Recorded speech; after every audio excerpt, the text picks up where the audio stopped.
José Daniel Bermúdez Ochoa y hago parte del programa de licenciatura en Ciencias Sociales. El día de hoy, el otro tema de exposición que tengo para ustedes es Derecho a la vida privada. Y bien, ¿cómo toqué o cómo fundamenté este trabajo? Resulta que tomé dos fuentes. La primera fuente es del señor Pliefert del año 2000, que el texto se llama Los derechos a la intimidad o privacidad, a la honra y a la propia imagen, su protección frente a la libertad de la opinión. Y el otro gran texto que retomé fue de Suárez César, que está sin fecha, el del señor Pliefert, como les decía, del año 2000, se llama El concepto de derecho a la vida privada en el derecho anglosajón y europeo. Entonces esos trabajos van a de alguna manera a definir completamente qué significa el derecho a la vida privada, van a suscitar diferentes ejemplos del derecho a la vida privada y en ese orden de ideas vamos a definir, vamos a conceptualizar qué es el derecho a la vida privada y si el tiempo nos lo permite, vamos a hacer un ejercicio de comparación de cómo vivimos el derecho a la vida privada en nuestro país, en Colombia.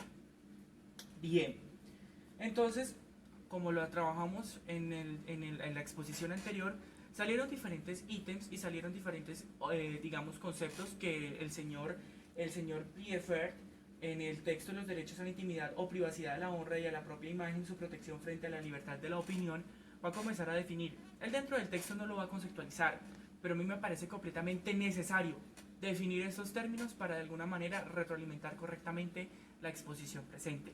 Esos términos van a ser personalidad, intimidad, privacidad, honor e imagen. Entonces me serví de la Real Academia Española, la RAE, para de alguna manera dar conceptos específicos y discutirlos pues detenidamente o para discutirlos pues rápidamente.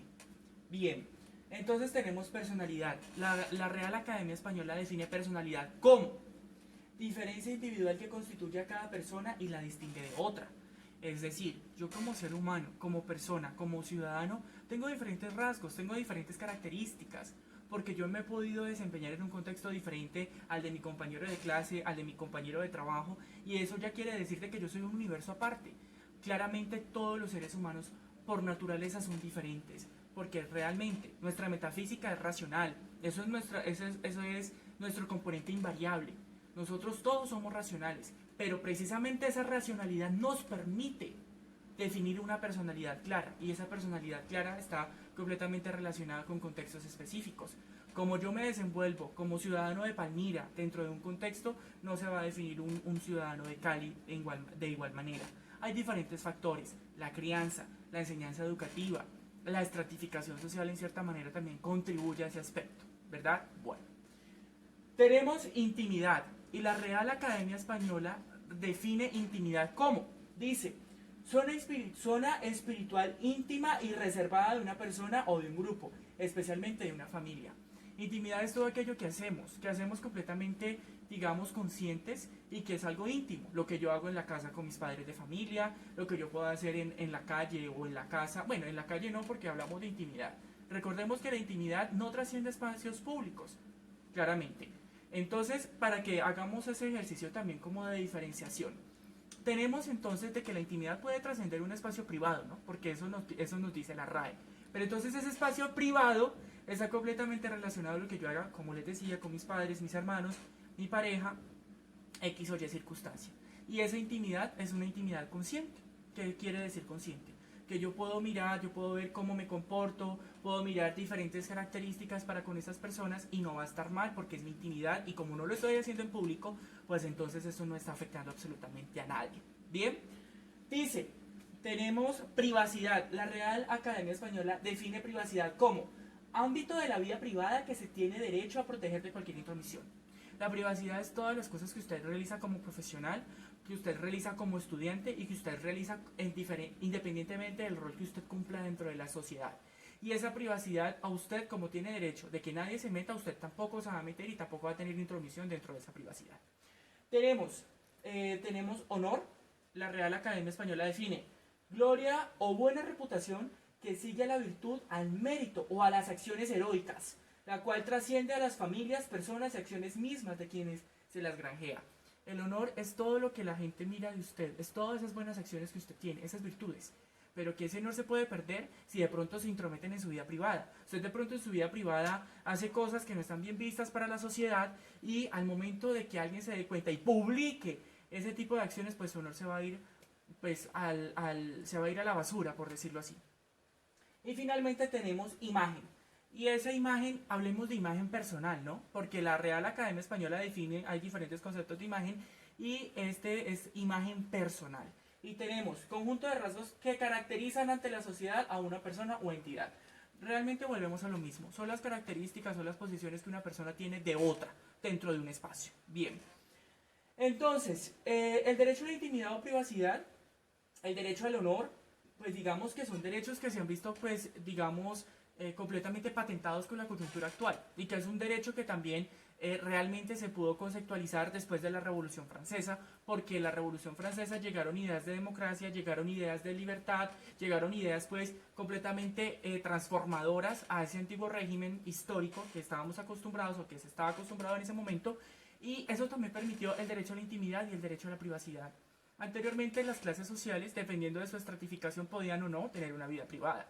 Los campesinos no tenían una vida privada digamos, en la Europa medieval. Por ejemplo, las personas que ocupaban los estratos más bajos en esta, miremos de ejemplo esta Europa medieval. Esta Europa medieval, los campesinos, todas estas personas, los pequeños burgueses, esa pequeña burguesía, tampoco tenía una vida privada, porque era una vida, de alguna manera, que si bien no era interesante, por decirlo así, pero entonces que todo el mundo también estaba sujeto a relacionarse, porque recordemos que esta sociedad ocupaba la gran cantidad de población.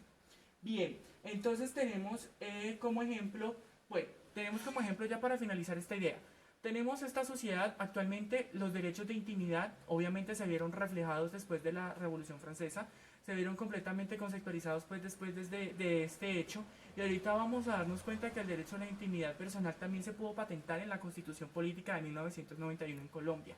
Entonces vamos a ver de que el derecho a la intimidad tuvo un recorrido, y para que yo tuviera una privacidad, para que yo tuviera el derecho a guardar mi buen nombre, también hubo un proceso, y eso es importante tenerlo en cuenta.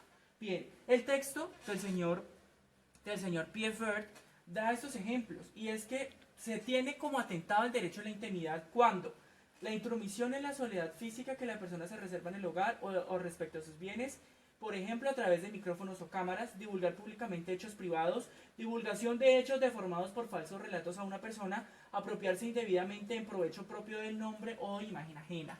Entonces vamos a darnos cuenta que la intromisión de todos estos espacios privados, pues entonces vamos a ver que van a afectar la sociedad y va a afectar el buen nombre de una persona. Ya para ir finalizando, tenemos que dentro del texto hay diferentes casos y yo retomo uno, de pronto ahí no se ve por la pantalla, pero este caso hacía parte pues de una investigación que estaba llevando el Tribunal de Derechos Humanos con una persona que es homosexual, y esa persona homosexual dentro del texto había sido de alguna manera vulnerada porque había sido, digamos, atentada dentro de su espacio porque se le estaba juzgando del delito de sodomía, y ese delito de sodomía de alguna manera también se veía reflejado, digamos, tener relaciones sexuales en públicos con otro hombre, y eso sucede en Canadá.